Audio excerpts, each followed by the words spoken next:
It was 2 a.m. My last meal was about 37 hours ago.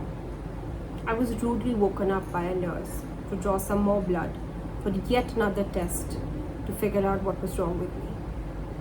The only water I had had in the last 1.5 days was the contrast water they give you before a CT scan.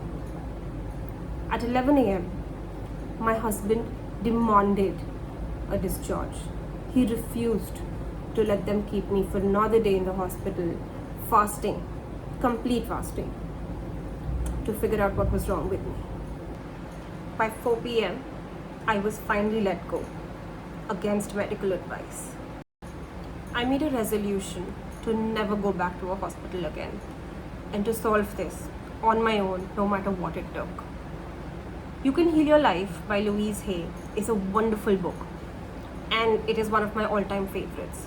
So I knew that even though I do not know what is happening within my body, I could at least start addressing the pain and I could start releasing that. 2 months later, I was discussing my symptoms with a friend, and she told me that it could be endometriosis because my symptoms sounded oddly familiar to her. And that is how I got my diagnosis. As women, we're often told to not discuss our menstrual health. You have extremely bad periods, deal with it. You have irregular periods, deal with it. You have extremely bad period cramps, so bad that you're almost fainting. You know what? Take a Meftal and deal with it. Every woman goes through it. That is exactly my point. Every other woman goes through it.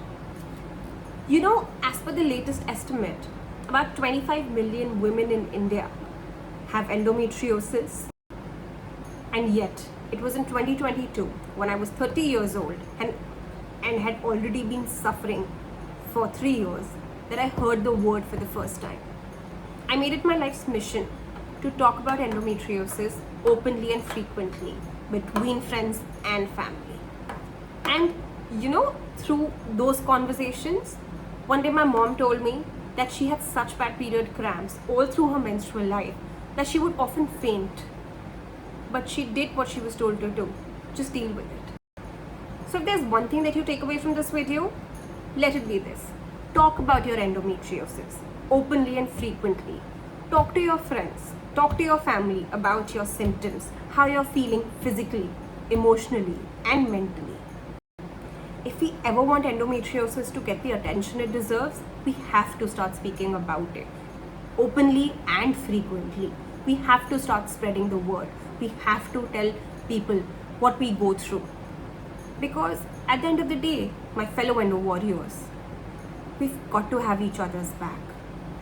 If this video resonated with you at all, tell me in the comments. I would love for you to share your experiences with me. Till then, take care.